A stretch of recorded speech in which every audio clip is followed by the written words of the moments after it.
Talagang yung kamatayan, pagpapahinga yan. Lalo na kung isang tao ay matuwid o gumagawa ng mabuti. Yan ay pagpapahinga. At pag ang isang taong matuwid ang namamatay, alam nyo nararamdaman ng Diyos? Magandang araw po sa inyong lahat, Sir JR po ng Usap-Usap University, and we are back na naman po sa atin pong regular episode. Kung ikaw po ay baguhan, welcome po, tuloy po kayo sa ating channel, at kung kayo naman po ay returning subscriber ko, maraming salamat po. Parte po kayo ng around 155,000 subscribers kung hindi po ako nagkakamali, kaya maraming salamat po. Ang ating pong ginagawa rito, tayo po ay nanonood ng mga religious discussions, mga preachings, mga sermon, mga expositions, and for this particular one, ito po ay parang continuation po ng ating part 2. So the last episode po at binigyan ng reaction yung mga compilation ng patungkol sa undas, patungkol po sa mga multo. Ayan, sana po ay napanood niyo po yun. And this is the continuation po, part 2 po ito. So still, compilation po ng mga itanong mo kay Soriano episodes. Sa akin pong background sa pag-aanalisa, ako po ay dating university debater mula po sa MSU IIT. Ako rin po ay nagdebate sa ABS-CBN News Channel at ako ay member ng isang international public speaking organization ng Toastmasters International. At kaunting paalala lang po, hindi po ako mahangaral, hindi ako preacher ha. Isa lang po akong hamak na video reactor na hindi po kaanib ng MCGI at hindi din po ako kaanib ng iba pong mga reliyon. Kung kaya't may posibilidad na I may disagree, I may also agree with some points mga ka-U3. So sana po ay wag niyong personalin at in English, you should take it with a grain of salt mga ka-U3. So kung maliwanag na po ang lahat, samahan niyo po ako. Let us watch this video together. Let's go. Isang live question mula kay kapatid na Victoria Garzola, 61 years old na po siya, isang Katoliko mula po sa Quezon City. Kapatid na Victoria, tuloy po kayo. Nandyan po si kapatid na Eli, please. Good evening, Brother Eli and Brother Daniel. Tanong ko lang po, sa araw ng mga patay or All Souls Day na pinagdidiwang tuwing November 1, nagluluto sila ng makakanin at iba pa, yun ba halal sa mga patay? Kasalanan pa ba yun? Maraming salamat po and God bless. Alam mo kapatid, sa Biblia wala namang araw ng mga patay, invento lang ng Katoliko yan. Saan nakakita ng mga Kristiyano nagpuntahan sa libingan, may daladalang mga alak, mga inumin, mga kung ano-ano, tapos may kandila, wala nun sa Biblia. Kasi sa Biblia mayroong tinatawag sayong aklat na gawa ng mga apostol.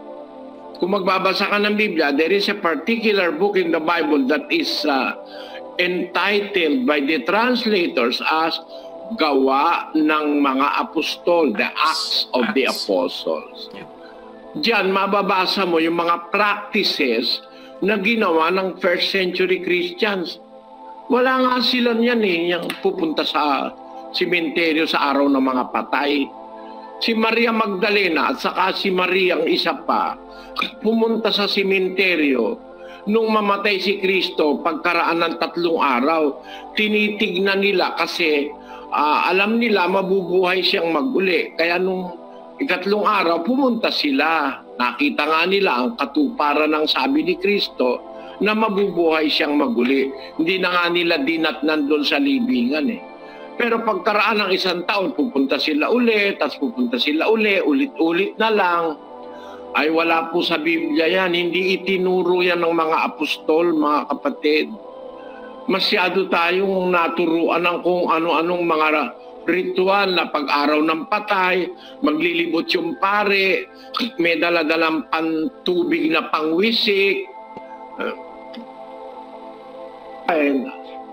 Yung pare may daladalang pangwisik. Tinuro na yung magkakatabi yung mga puntod. Wiwisikan na nung pare. Ay, padre, hindi dyan. Sinabi ko na sa'yo, ang pangalan Maria din mo ang pangalan niyan, Teresa. Sabi nung, ang papabindisyon niya pala, yung nakalagay pangalan Maria, hindi Teresa. Yung pare, ang nabibindisyonan yung Teresa. Ay, sorry ka. Sabi gano'n nung pare. Sabi ko, naisip-isip ko. Totoo yan, yung bibindisyonan na yan. Makakapagligtas sa kaluluwa ng patay. Ba't hindi ka magdala ng hose na malaki ng yung hose ng bumbero? At huwag ka nang magpabayad, makakapagligtas pala yun hose na ng bombero, lahat nung nasa libingan, ganyanan mo na ng hose. O kunya, paliguan mo na pati yung mga buhay doon. Ba't kailangan pambayaran ka at mag-sorry ka pa pag nagkamali ka? Kung talagang nakakapagligtas yan. Wala sa Biblia yan, mga kapatid. Ang patay ay patay na, nasa pangangalaga na ng Diyos. Patahimikin na natin sila. Huwag mo na silang gambalain. Sinabi mo, rest in peace na. Tapos taon-taon kinakalkal mo yung pinaglagyan sa kanila, no? Walang ganyang ugali ang mga Kristiyano, kapatid. Dinasulat yan sa gawa ng mga Kristiyano.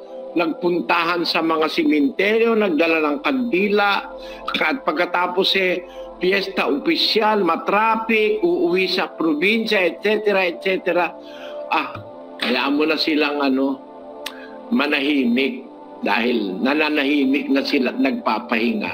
Huwag na natin silang gambalain.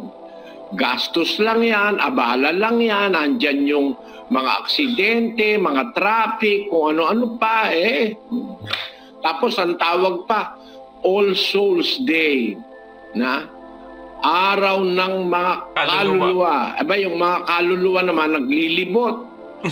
Pupunta sa mga bahay-bahay nung bata ako, mga kaluluwa tawag. Kaluluwa kaming tambing sa purgatorio nang galing, something like that. Kung kami po'y lilimusan, dali-daliin po lamang. Baka kami mapagsarhan ng pinto ng kalangitan. Hanapin mo nga yung talagang niyan, kapatid ng Josel. So ako po, hindi po ako talagang native ng Pampanga. Ako po, inatran na lang po ng Pampanga after a couple of years when I settled here. Pero taga Mindanao po talaga ako. And I'll be very honest with you mga ka-U3. At least sa akin po kinalakihan sa South Cotabato. It seems to me na hindi po kultura doon ng mga Katoliko na maglagay ng mga kandila sa labas po ng kanilang mga bahay or parang mga gate, di ba po? Nung nandito na po ako sa Pampanga, it's something that kind of surprised me. It was a really new experience for me. But anyway, yung sa origin naman po ng araw ng mga patay, I could be wrong but this is very similar din po kasi sa kultura po ng mga Meksikano. Kung alam niyo po yung sa movie po na Coco, yung paraan po ng ating pagbigay galang, pag-venerate kumbaga ng ating mga dead, ng ating mga yumaong ninuno, ito po ay very similar with Dia de los Muertos. Yung meron silang parang special na altar, may particular day nga po, and then sa altar na yan, nandun yung mga litrato ng kanilang mga ninuno. I think they will be putting flowers kung di po ako nagkakamali. And siguro other memorabilia ng tao nga po na yumao. And the thinking was for them to still exist in a kind of parang astral plane na kung saan lahat ng mga souls ay nandoon, nandoon sila nag-i-exist. Kapag walang nakaalala sa kanila, mawawala sila doon. So it was really important for their ancestors to be commemorated. So this celebration is very, very similar po sa atin. Kasi nga para tayong subjects ng Spain noong panahon. Nakalimutan ko na yung tono May tono yan, maganda tono niya, nakalimutan ko lang Kami, kaluluwa kaming tambing sa purgatorio nang galing. Kung kami po'y lilimusan, dali-dalian po lamang. Baka kami mapagsarhan ng pinto ng kalangitan. Ba't naman naglibot itong mga kaluluwang ito? Sino may sabi sa inyong mamasyal kayo ng mamasyal? Wala sa Biblia yan, kapatid. Ang kaluluwa ng patay nasa disposisyon at nasa kapangyarihan ng kamay ng Diyos.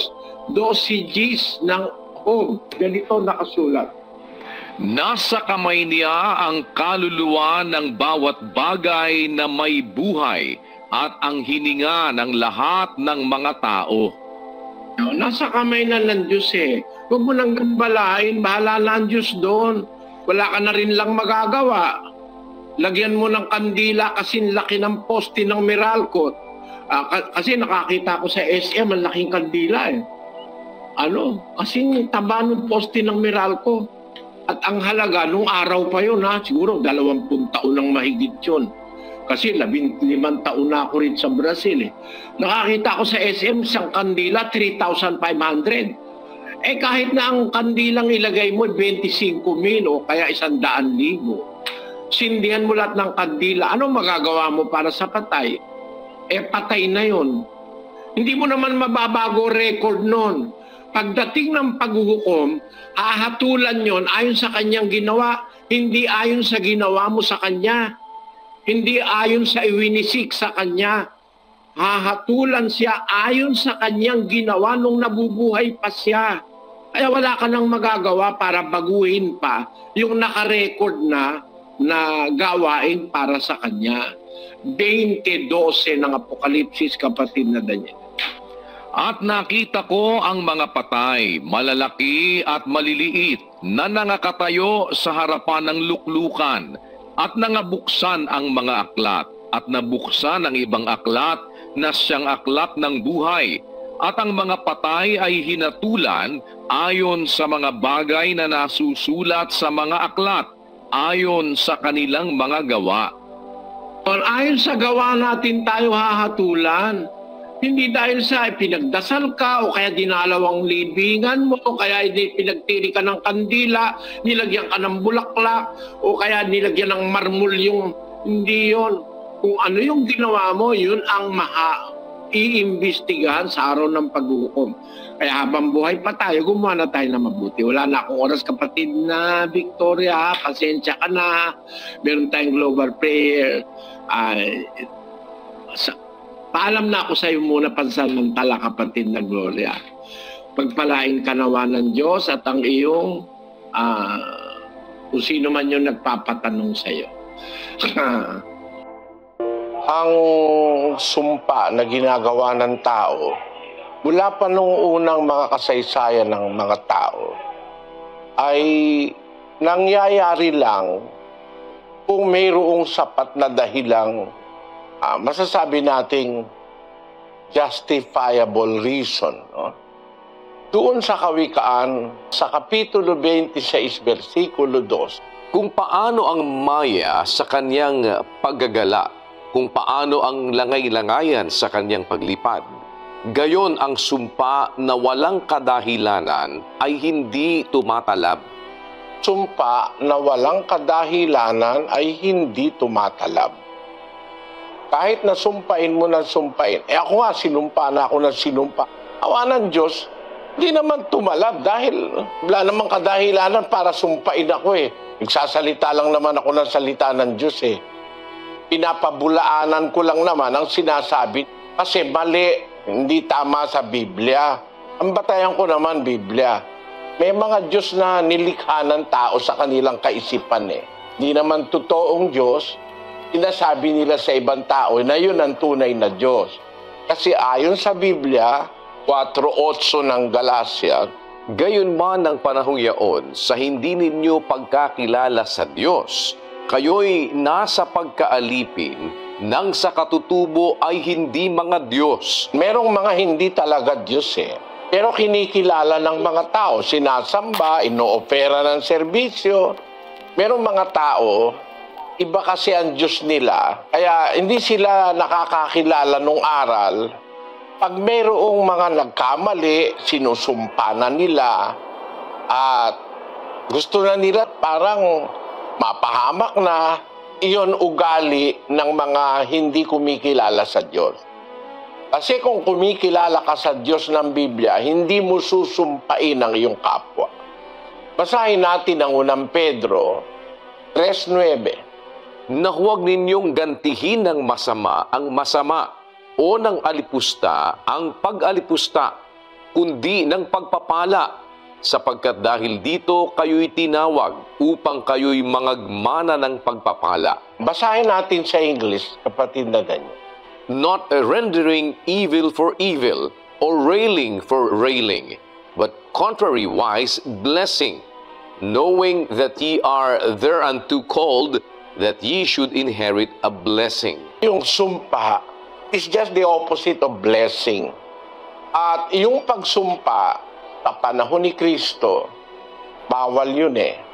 Imbis na tayo manumpa, dapat mag-bless ka. Imbis na sabihin mo, sinusumpa kita, sabihin mo na, nagpalain ka nawa ng Panginoon. Yun ang expression ng isang Kristiyano. At pagka ikaw ay galit sa isang tao, ginawang ka ng masama, huwag mong susumpain siya. ipagpasa Diyos mo, gaya nung ginawa ni Arkanghel Miguel, nang nakikipagdiskusyon siya sa Diablo. Basahin natin ang 1:9 ng Judas. Datapwat ang Arkanghel Miguel nang makipaglaban sa Diablo na nakikipagtalo tungkol sa katawan ni Moises, ay hindi nangahas gumamit laban sa kanya ng isang hatol na may pag-alipusta, kundi sinabi, sawayin ka nawa ng Panginoon. Si Arkanghel Miguel, Arkanghel yun, ano? Mataas na posisyon ng anghel yun. Ang kadiskusyon niya, yung demonyo yung Diablo. Ang sabi, hindi gumamit si Arkanghel Miguel ng hatol na may pag-alipusta doon sa Diablo. Yung pag-alipusta, sa Biblia, almost synonymous yun sa pagsumpa. Kundi ang sabi ni Arkanghel Miguel, sawayin ka nawa ng Panginoon. Masamang-masama na itong Diablo hindi nagsalita si Arkanghel Miguel ng sumpa kundi bahala na Diyos sa'yo. Sawayin ka nawa ng Panginoon. Yun ang ating pwedeng masabi. Pag halimbawa, sinusumpa tayo, sawayin ka nawa ng Panginoon. At huwag tayong mag-alala kasi kahit nasumpain ka ng sumpain ng mundo, magbasa ka lang sa internet, ako pinakamasamang tao sa mundo Kasi ikinalat ang maraming mga kasiraan laban sa akin. Hanggang Russia, mababasa mo sa internet, hanggang kahit saan lugar, ang mga tao ay sa akin, may sinasabing laban. Minumura ako online. Sabi ko, talagang ganon kasi si Kristo, lahat ng ginawa, kabutihan sinasabihan pang may demonyo Pero, ang dapat nating iganti, bahala na ang Diyos sa inyo. Lalo na kung wala ka namang ginawang kasamaan sa kapwa, kahit anong sumpa hindi tatalab, salita ng Diyos yun Ang delikado lang kung hindi ka sa Diyos. Kung hindi ka taon sa Diyos, pwedeng tumalab sa'yo, pati kulam.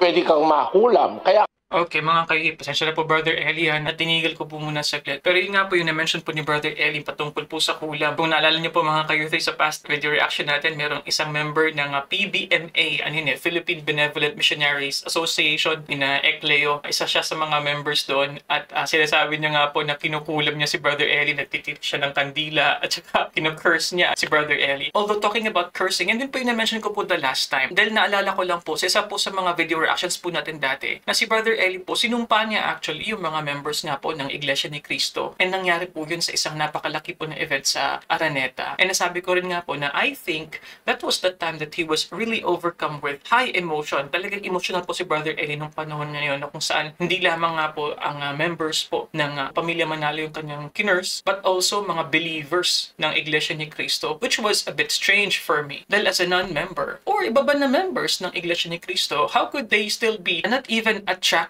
but persuaded, no? Paano natin sila mahikayat na lumipat o magkaroon ng pagsusuri kung sinusumpa na natin sila? Hindi po ba masyadong offensive yung ganun po na approach, mga ka-U3? Dahil kahit dito nga po, sinasabi nga rito, si Michael the Archangel, siya nga, hindi niya nga sinumpa. Ang Diablo na mismo, no? Sabi niya lang, nasawayin nawa. So, sana po is mas maliwanagan pa po ang atin po mga viewers dyan, mga ka-U3. Sa Biblia, may mangkukulam Totoo yun, may mangkukulam sa Biblia. Merong mga taong may kapangyarihan ng demonyo na nanmimirwisyo ng kapwa, kinukulam, binabarang, may kung ano-anong tawag sila dyan. Pero sa taong sa Diyos, hindi tumatalab yun.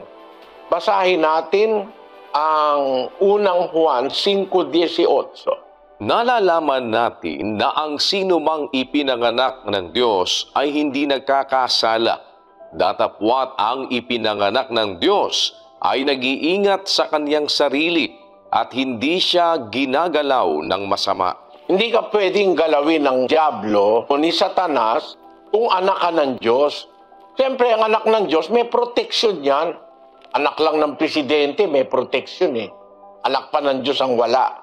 Kaya yung protection na yun pwede kang lagyan ng parang bulletproof. Sa sumpa, ang totoo, nandun ako sa Libertad sa Pasay. Meron dong isang Alam ng mga tao, mangkukulam yun. Pagkakita sa akin, tinignan ako, diretsaan sa mata, nakatingin siya. Sabi niya, alam mo, Brother Eli, may kumukulam sa'yo. Ang ganun ba ako? Sabihin mo, masasayang yung pagod niya. Kasi, nung nasa Pampanga ako na nagsasalita ako sa mga public places, nakamit ako ng matanda na ganun. Tumayo sa harap ko, tapos kung ano-ano mga pinagsasabing Latin, sabi ko sa matanda, nung nakaka-10 minutos na, sabi ko, Apo, masayang yan yung pagal mo. Kasi kako, mas malaki yung akin kaysa sa'yo. Binasa ko ngayon yung 4:4 ng unang Juan. Kayo'y sa Diyos, mumuntikong mga anak, at inyong dinaig sila, sapagkat lalong dakila siyang nasa inyo kaysa nasa sanglibutan. Sa English, kapatid na Daniel, Ye are of God, little children, and have overcome them, because greater is He that is in you than he that is in the world. ang nasa sanlibutan, yung kanilang Diyos, si Satanas. Nasa 4:4 yun ng 2 Korinto. Tinatawag si Satanas na Diyos ng sanlibutang ito. Mas dakila yung Diyos ng Kristiyano Kaya hindi naman tatalab sa iyo yun. Huwag kang mag-alala. Pero talagang mayroong mga ganong tao, sumusumpa sa tao, gusto yung kapwa niya masaktan, gusto yung kapwa niya magdusa. Hindi naman tatalab yun kung ikaw ay sa Diyos. At kung wala namang dahilan, hindi rin tatalab yun. Pero kahit walang dahilan, pwede kang maperwisyo kung hindi ka sa Diyos. Yung mga taong ayaw kumilala sa Diyos, kumbaga sa isda na nasa dagat, walang may-ari. Kahit sino pwedeng humuli. Ang masasabi ko, kapatid, hindi tayo dapat nag-aalala. Wala kang ginagawang masama, hindi papayag ang Diyos na tumalab ang sumpa. Pero kung meron kang ginawa talagang pasumpa-sumpa at sinumpa ka ng hindi sa Diyos, maaaring tumalab yun. Pero kung sa Diyos ka, hindi tatalab yun. At kung walang kadahilanan, hindi tatalab yun. Ganon ang sinasabi ng Biblia. Bakit may araw ng mga patay? Kapatid, yung araw ng mga patay, naimbento ng Katoliko yun. Pag araw ng mga patay, maraming mga may patay na nagpapamisa. At bawat misa may bayad sa pare. Ang tema ng mga pagpapamisa para maalis daw sa purgatorio yung mga kaluluwa ng patay. Imbento yan sa Biblia. Wala naman kasi sa Biblia yung salitang purgatorio. Kahit basahin natin ang buong Biblia ang Katoliko, wala pong nakalagay na purgatorio. Nung araw po, para matiyak mo na ang isang salita wala sa Biblia, magbabasa ka muna ng buong Biblia. Gaya ng ginawa ni Rizal. Kaya niya nasabing walang purgatorio, hindi totoo yun. Kasi binasa niya mula Henesis hanggang Apokalipsis. Ngayon, hindi na masyadong mahirap. Papahanap mo lang sa computer, mabilis na. Search word. Wala pang 1 minuto, makikita na kung meron ba nun o wala. Basahin natin si Slus yung No Limitangere ni Dr. Jose Rizal. Opo, ito po yan. Sa No Limitangere, page 72. Ang sabi po dito, but now, let's see how the idea of purgatory, which is absent from both the Old and the New Testaments, became Catholic doctrine.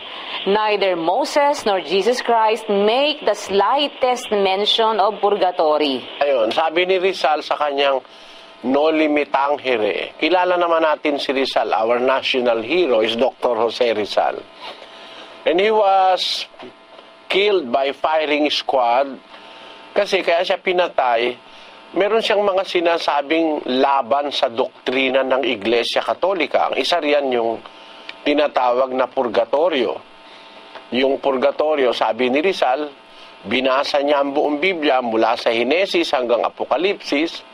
At ang sabi niya, kahit si Moises, kahit si Kristo, walang binabanggit na purgatorio.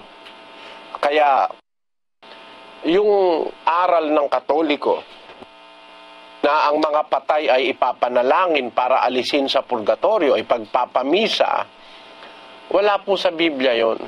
Actually, miski sa Bibliang Katoliko, in fairness mga kababayan sa inyong sarili, sa inyong paniniwala, kung magbabasa kayo sa Bibliang Katoliko, yung salitang misa, wala po yun sa Bibliang Katoliko mismo, yung misa, yung pagpapamisa.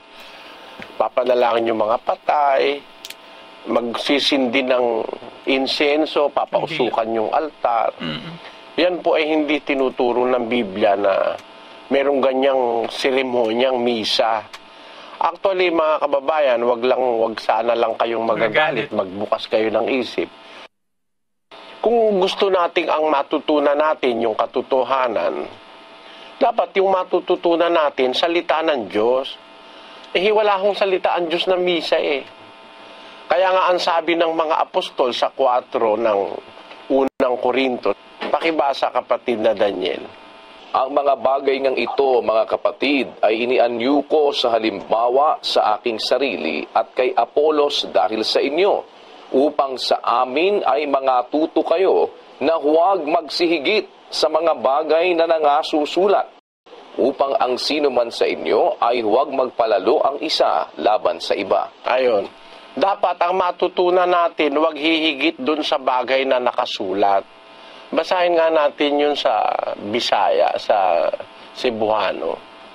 Karon kining mga butanga, mga igsoon, ingon nga ang pagsulundan, akong gibalhin sa akong kaugalingon ug kang Apollo tungod kaninyo. Aron nga kanamo makakaton kamo sa dili pagbaton ug mga huna-huna kapin sa mga butanga na hasulat na. Ayon. Yung huna-huna, mga haka-haka, pag-iisip na wala doon sa nakasulat, hindi dapat na yun ay ating pagbatayan sa relihiyon, mga kababayan. Sa hiligay no ng pagkakasabi ron, initanan mga kauturan na pahanungod ko sa akon kaugalingon, kag kay Apolos tungod sa inyo kaayuhan, agud nga sa amon makatuon kamo nga hindi maglabaw suno sa kasulatan. Yung hindi dapat na hihigit sa kasulatan. Ang pagkatuto na dapat matutunan natin, wag hihigit sa kasulatan. Sabi sa Kapampangan, ngeni dingbagya deti kapatad, linipat ko king makatulad ka na, kumurin ampon kang Apolos king uliyo. Bangking kay kami, makabalo kayo, ay labis king bagay ang makasulat. Makabalo kayo, labis king bagay ang makasulat. Bakit? Ba't kailangan sa nakasulat tayo matuto?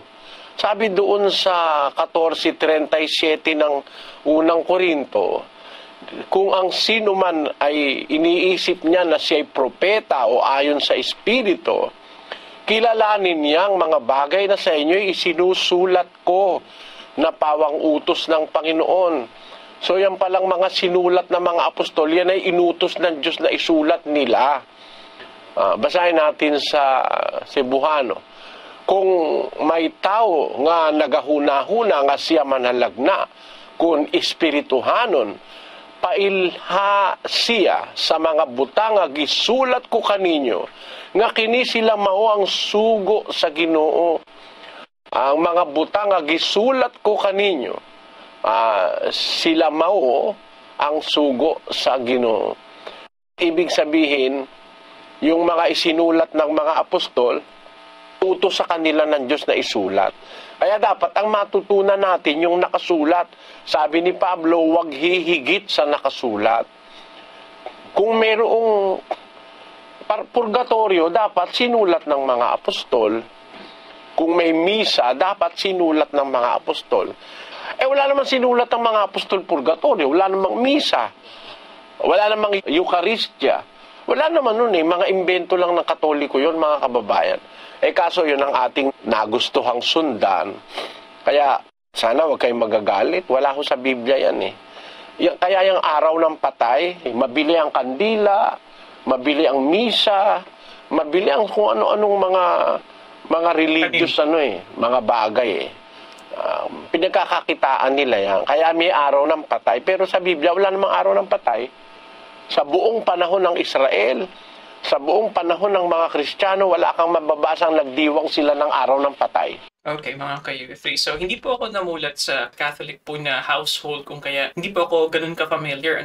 So, sana po sa mga members po ng Iglesia Katolika, sa atin po mga ka-U3 na ang iba po ay mga CFD actually na nanonood po dito po sa U3. Sana po ay makapag-comment po kayo sa baba. Ano po masasabi nyo sa origin at saka sa basis? Kung hindi man biblical basis kasi sinasabi ni Brother Eddie, wala naman talaga sa Biblia. Even si Jose Rizal, sinasabi na rin wala po ang purgatorio. Kung wala po, saan po nagmula yung ideya nga po na pwede mong ipagdasal yung mga tao na nasa purgatorio para magkaroon sila ng salvation. But anyway, para po sa akin, hindi po mali na alalahanin yung mga taong yumao na hindi necessarily, at least for me, na ipagdasal. Pero I think it's not a bad idea to visit them. This is just my perspective. Dahil kung meron po silang malaking naitulong sa atin nung tayo ay nahihirapan at malaki yung impact nila sa ating buhay, I think hindi naman po siguro mali na kumbaga dalawin kahit na alam natin na hindi naman sila yon, di ba po? Parang kumbaga yung vessel lang po kasi yan, di ba po? Katawang lupa nga po, nababalik din sa lupa. Pero I think honoring them in many ways, hindi lamang po papunta sa sementeryo, ay hindi naman po siguro mali. Marami sa atin ang may natamo, marami sa atin ang mas nag-improve yung buhay natin dahil kumbaga we rested on the shoulders of giants, kumbaga. Kung ikaw naniniwala sa salita ng Diyos na magpapahinga naman lahat ng tao'y mayroong nakatakdang panahon na siya'y magpapahinga, kung siya'y tapat sa Diyos, pag dumating yon, ang ating maging paniniwala, sabi ng Biblia, ang isang maya hindi nahuhulog sa lupa, kundi lang pahintulot ng Ama sa langit. Lalo naman yung tao na naglilingkod sa Diyos, hindi ka mamamatay kung hindi ipinahihintulot ng Diyos. Pahintulot na ng Diyos yun. Kaya nga mayroong isang kapatid tayo na lumapit sa akin, Brother Eli, gusto ko ikang magdemanda bakit ka ako? Kasi ikaw yung nanay ko, meron siyang rayuma. Niresitahan ng doktor sa Malolos. Ang inireseta ba naman ay yung pain reliever, yung Celebrex. Pinainom yung nanay ko 3 times, 4 times a day. Ang ginawa ng nanay ko, 3 times, 4 times a day, umiinom para wag niyang maramdaman yung Naku, kako, yung Celebrex, napakasama niyan. Sisirain niya ng bato mo. Nung nakakaisang linggo na raw yung matanda, rayuma lang Ang pinainom ba naman ng doktor sa Malolos ng Celebrex, sunod-sunod, magdadalawang linggo, nagkaroon ng kidney failure. Ayaw ngayong mag-function ng bato. Hindi na ngayon makagula pa yung matanda. Kasi mga doktor namang iba kasi na conventional doctor, bigay lang ng bigay ng gamot. Wala naman silang pakialam kung mamamatay ka Basta bigay ng bigay. Yun ang nangyari. Kaya sabi nung kapatid, gusto ko ikang idemanda yung doktor. Sabi ko sa kanya, wag na. Kasi ang sabi sa Biblia, hindi naman mahuhulog sa lupa kundi pahintulot ng Ama. Siguro, hirap na rin yung nanay mo ako sa rayuma. Hindi na makalakad ikaw nga, gusto mo bang mabuhay ng 50 taon na puro rayuma? Kaya yung mga tao gusto mabuhay 1,000 taon. Kung meron kang rayuma 1,000 taon, ako hindi mo matitiis yun. Talagang yung kamatayan, pagpapahinga yan, lalo na kung isang tao ay matuwid o gumagawa ng mabuti. Yan ay pagpapahinga. At pag ang isang tao matuwid ang namamatay, alam nyo nararamdaman ng Diyos. Kaya nga dapat yun din ang maramdaman natin Kaya lang, baliktad sa mga Katoliko Baliktad Huwag naman magagalit ang Katoliko. Sa Biblia, sabi sa 116:15, ganito po ang nakasulat.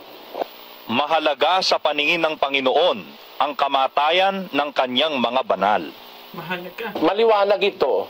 Mahalaga sa Panginoon ang kamatayan ng kanyang mga banal. Kaya nung patayin si Juan Bautista, maaaring nalulungkot yung mga tao, pero sa Diyos mahalaga yun.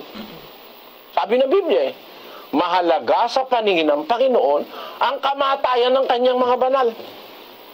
Kaluguran pa sa Diyos yung kamatayan ng kanyang banal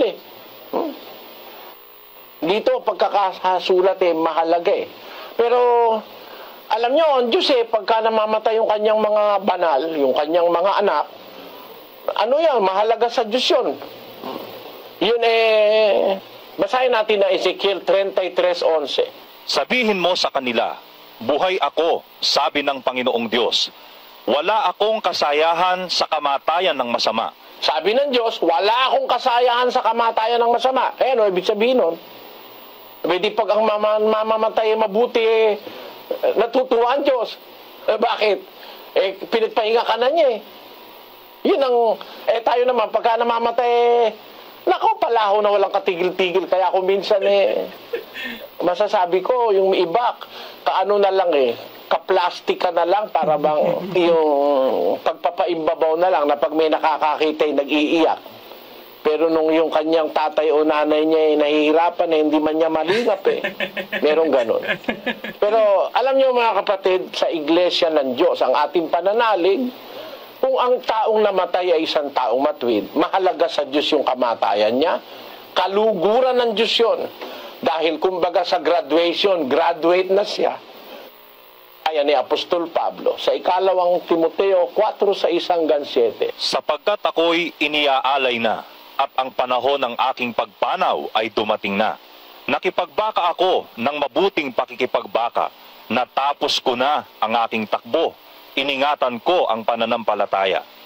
Buhat ngayon ay natataan sa akin ang putong nakatwiran na ibibigay sa akin ng Panginoon na tapat na hukom sa araw na yaon, at hindi lamang sa akin, kundi sa lahat din naman ng mga naghahangad sa kanyang pagpapakita. Ayun, maliwanag na nung si Apostol Pablo mamamatay, sabi niya, ako'y iniaalay na ang panahon ng aking pagpanaw, dumating na, mamatay na ako. Ibig sabihin ni Pablo, nakipagbaka ako ng mabuting pakikipagbaka. Natapos ko na aking takbo, iningatan ko ang pananampalataya.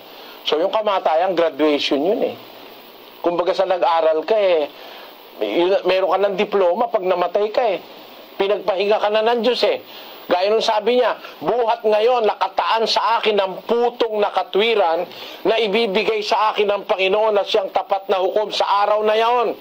Hindi lang sa akin, kundi sa lahat ng naghahangad ng kanyang pagpapakita.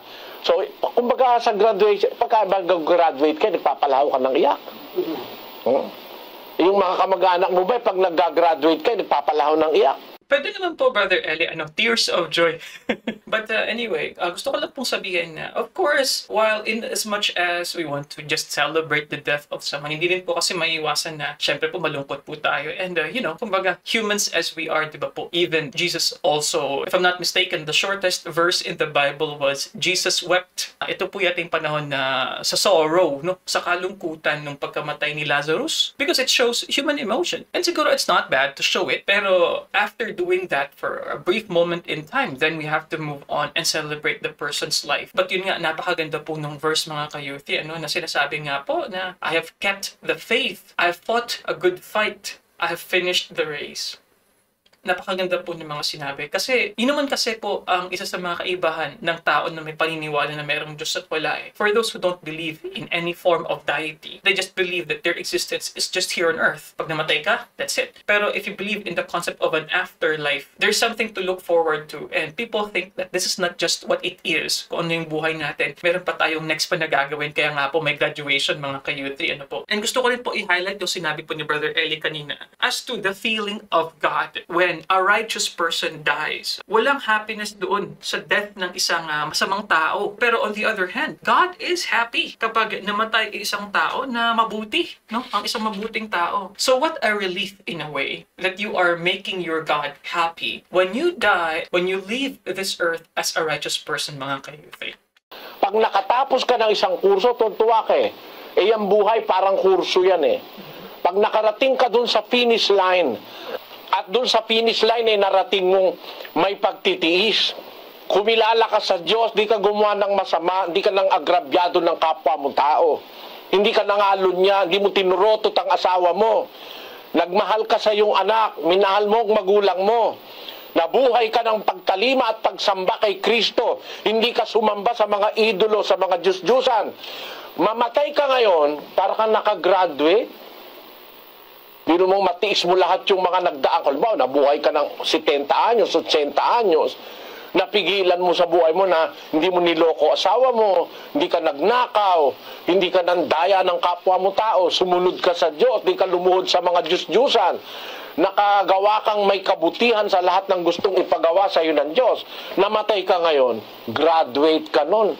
Kumbaga, meron ka ng diploma, meron ka pang toga. Ganyan ang namamatay. Pag ang namamatay ay lingkod ng Diyos, mga kapatid. Kaya merong yung isang kantang na anong araw ginawa ng kapatid na Perez, sabi ko, maganda yung kanta na yun. Ang buhay nating marupok, wag ipagkait, kung ninanais ng Ama, kunin hanggang mapatid, nakangiti mong ialay, na may pag-ibig, panahon ng pagpanaw, walang hanggang ipapalit. Ayon. Ating awitin, galak ng puso, sa Diyos na ating Ama, paraisong ligaya. Kaligayahan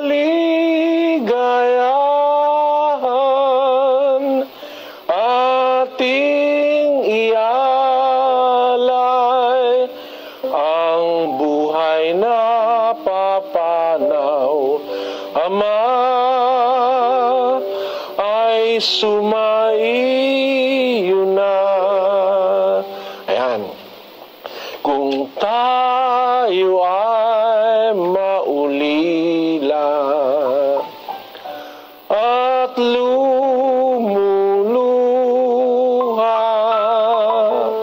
ang puso ay nadudurog sa tindi ng dalita, huwag mawala ng pag-asa, at may bathala na lilingap sa atin, Amang lubhang darakila. Ating awitin, galak ng puso, sa Diyos na ating Ama, paraisong ligaya. Kaligayahan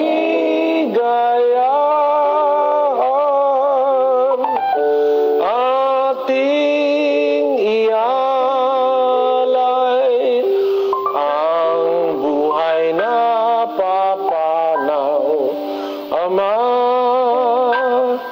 ay sumaiyo na. Wala ka namang magagawa Kung gusto lang kunin ng Diyos yung ipinahiram na buhay sa'yo, hindi ka naman pwedeng tumutol. 32:39 ng Deuteronomio. Tingnan ninyo ngayon na ako, sa makatwid bagay ako nga at walang Diyos sa akin. Ako'y pumapatay at ako ang bumubuhay. Ako'y sumusugat at ako'y nagpapagaling at walang makaliligtas sa aking kamay. Yan ang garantiyang may Diyos Walang makakaligtas sa kamay ko. Maniwala ka hindi, pati ateista namamatay Ako'y bumubuhay, ako'y pumapatay. Napakaganda po nung message po nung kanta mga ka-U3. So this was written by kapatid daw po na Perez, At alam niyo po yan sa members po ng Church of God. I'm sure alam niyo po yung kasaysayan po ng inyong simbahan. Napakaganda pong kanta. Ay nakikita nga po natin sa lyrics yung pag-surrender despite the fact that it is tough. It's a very difficult thing for us to accept our impermanence kumbaga sa mundo mga ka-U3. Hin po talaga. It's one of the inevitable things. Kaya minsan hindi mo po talaga masasabi yung buhay. But other than that, of course, sinasabi ni Brother Eli, much more than that is knowing that their souls, hopefully, will be back to God, mga ka-U3. Ako'y sumusugat, sabi ng Diyos, ako'y nagpapagaling. Walang makaliligtas sa aking mga kamay. Kaya hindi tayo pwedeng magmalaki sa Diyos Dadating at dadating yung araw na tayo mamamatay. Pero bago dumating yon, may atas. Ang Biblia sa atin may atas. Samantalang tayo may pagkakataon, gumawa tayo ng mabuti sa lahat ng mga tao. Lalo na sa kasambahay ng pananampalataya. Kasi po, hindi lahat ng pagkakataon ay maigagawa natin ng mabuti ang ating mga sarili. Merong pagkakataon na hindi ka na po pwede, hindi ka na makakilos, hindi ka na halos makapagsalita. Darating po kasi yon sa buhay ng tao. Huwag nating pag-alinlangan ng darating yon. Kaya kailangan habang may buhay pa tayo, meron pa tayong lakas, gumawa tayo nung ipinagagawa ng Diyos. Meron kasi tayong tungkulin, kaya tayo nilikha ng Diyos dun sa 12 ng Ecclesiastes, Kapitulo 13 hanggang 14. Ito ang wakas ng bagay. Lahat ay narinig. Ikaw ay matakot sa Diyos at sundin mo ang kanyang mga utos, sapagkat ito ang buong katungkulan ng tao. Ayon, ito ang buong katungkulan ng tao. Bakit? Tuloy. Sapagkat dadalhin ng Diyos ang bawat gawa sa kahatulan, pati ng bawat kubling bagay, maging ito'y mabuti o maging ito'y masama. Ayon, napakaliwanag, mayroong paghuhukom. Dadalhin ng Diyos ang bawat gawa sa kahatulan. May paghatol po eh. Kaya kailangan habang nabubuhay ka at bago ka mamatay, gumawa ka na nung ipinagagawa ng Diyos. Kasi hahatulan ka eh. Wala namang makakatakas dun eh. Pakinggan nyo sa 9:27 ng Ebreo. At kung paanong itinakda sa mga tao ang mamatay na minsan, at pagkatapos nito ay ang paghuhukom. Ayan, pagkatapos ng kamatayan, meron pa tayong hinaharap. Ang pagkatapos ay ang paghuhukom. Huhukuman tayo ng Diyos, mga kababayan, mga kapatid. At kung tayo gusto nating maligtas at makarating sa Diyos sa langit, samantala tayo nabubuhay, gumawa tayo ng mabuti, sabi ni San Pablo. Sabi naman ng Ecclesiastes, ito ang wakas ng bagay, lahat ay narinig, matakot ka sa Diyos, sundin mo ang kanyang mga utos. Yung utos po ng Diyos, yun nga yung mabuting gagawin natin eh. Sapagkat ito ang wika, ang buong katungkulan ng tao. Yung utos ng Diyos, ang mabuti na ating dapat gawin. 7:12 ng Roma. Kaya nga ang kautusan ay banal, at ang utos ay banal at matuwid at mabuti. Yung utos po yun ng mabuti. Kaya tayo ginawa ng Diyos para gumawa tayo ng mabuti. Kaya tayo nilikha para gumawa tayo ng mabuti. Samantalang may buhay at pagkakataon. Ito ang buong katungkulan ng tao, sabi ng Ecclesiastes. Bakit? Kasi dadalhin ng Diyos ang gawa sa kahatulan. Pag ang ginawa mo, puro kasamaan, mapapahama ka, mapupunta ka sa impyerno. Pero yung gumagawa ng mabuti at nagtitiis sa paggawa ng mabuti, ang pangako po ng Diyos doon sa Roma Kapitulo 2, versikulo 7. Sa mga nagsisipagtiyaga sa mabubuting gawa sa paghanap ng kaluwalhatian at puri at ng di pagkasira ay ang buhay na walang hanggan. 8. Datapwat ang sa mga palaaway at mga hindi nagsisitalima sa katotohanan, kundi bagkus nagsisisunod sa kalikuan, ay ang kagalitan at kapuotan, kapighatian at kahapisan, ang sa bawat kaluluwa ng tao na gumagawa ng masama, ng Hudyo una-una at gayon din ng Griego. Datapwat kaluwalhatian at karangalan at kapayapaan, ang sa bawat taong gumagawa ng mabuti, sa Hudyo ang una-una at gayon din sa Griego. Ayan, pinakikita po rito ni San Pablo ang dalawang kahahantungan ng tao. Ang sabi niya doon sa 7, sa nagsisipagtiyaga sa mabubuting gawa, sa paghanap ng kaluwalhatian at puri at nandi pagkasira, ay ang buhay na walang hanggan. Meron po nakareserba ang buhay na walang hanggan eh. Mamatay ka man, may pag-asa kang mabubuhay kang walang hanggan. Doon sa nagsisipagtiyaga ng mabuti. Pero sa mga taong hindi nagtitiyagang gumawa ng mabuti, mga palaaway, ayaw tumalima sa katotohanan, bagkos nagsisisunod sa kalikuan, ay kagalitan at kapuotan, kapighatian at kahapisan sa bawat kaluluwa ng taong gumagawa ng masama. Datapwat kaluwalhatian at karangalan at kapayapaan sa bawat taong gumagawa ng mabuti. 5:28-29 ng Juan. Huwag ninyong ipanggilalas ito, sapagkat dumarating ang oras na ang lahat ng nangasalibingan ay makaririnig ng kanyang tinig, at magsisilabas. Ang mga nagsigawa ng mabuti ay sa pagkabuhay na mag-uli sa buhay, at ang mga nagsigawa ng masama ay sa pagkabuhay na mag-uli sa paghatol. Ayun, dalawa po ang destino ng tao, mga kababayan. Sabi ng Panginoong Hesukristo, huwag niyong ipanggilalas ito, huwag kayong mawala ng pagpaniniwala. Darating ang oras, lahat ng nasa libingan makakarinig ng kanyang tinig. Lalabas ang gumawa ng mabuti sa pagkabuhay na maguli sa buhay, at ang nagsigawa ng masama sa pagkabuhay na maguli sa parusa o sa paghatol. Kaya po dalawa ang destino ng tao eh. Dahil dito, dapat bago pa tayo mamatay, magsikhay na tayo sa paggawa ng kabutihang itinuturo ng Diyos. At yung kabutihan, yun po yung kanyang utos. Ang kautusan ay banal, matuwid at mabuti. Susunod tayo sa utos. Yung utos, ang pagsunod sa utos, ang buong katungkulan ng tao. Bakit? Dadalhin ng Diyos ang tao sa kahatulan eh. Wala nga makakaano nun eh.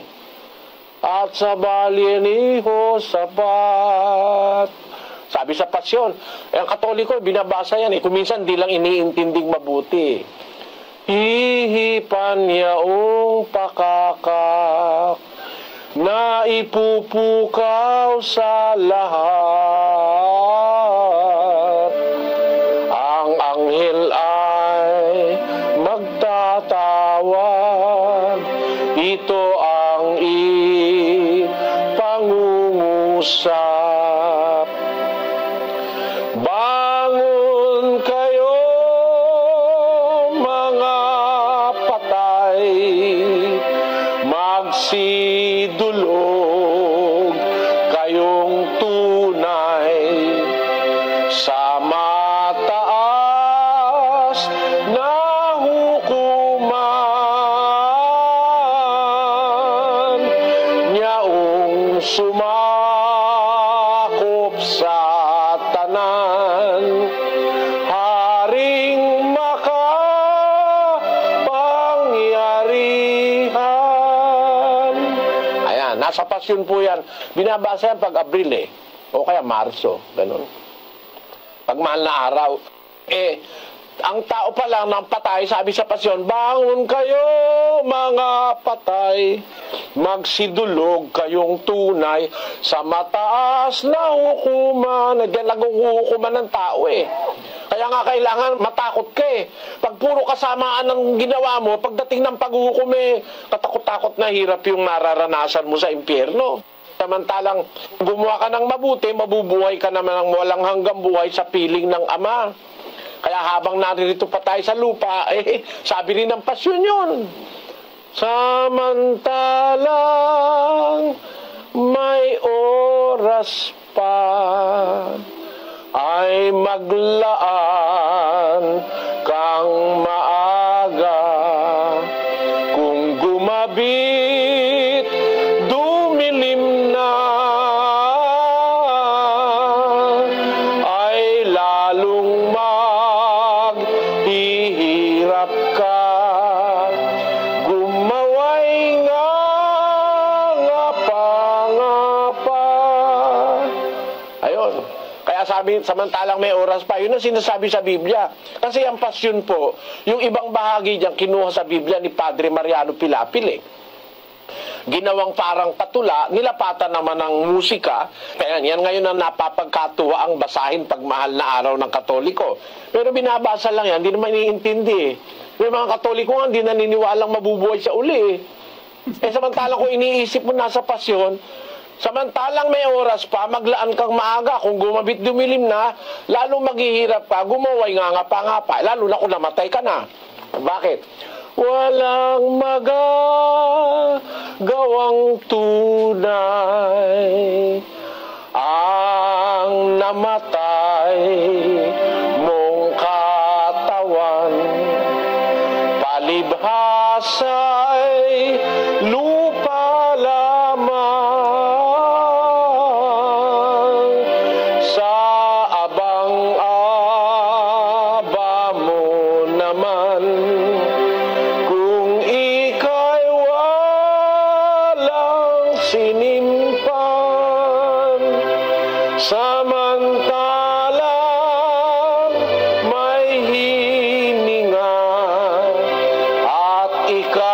ika'y na bubuhay pa. Baka akala ng mga kapitbahay si Mana Santa na. Paumanin niyo po. Binabasa ko lang yung pasyon para patunayan sa inyo na ito talaga nasa Biblia, ito pinaniniwalaan ito ng mga matatandang Katoliko. Kaya lang hindi tinuturo sa kanila Samantalang may hininga at ika'y na bubuhay pa, ay maglaan kang maaga, sukat mong ikaginhawa ng gamit mo na. Ayun. Samantalang may oras pa pala dapat Yun yung sinasabi sa Biblia, samantalang tayo may pagkakataon, gagawa na tayo nung ipinagagawa ng Diyos na kabutihan kasi dadating ang oras, mawawalan ka na ng panahon mamamatay ka.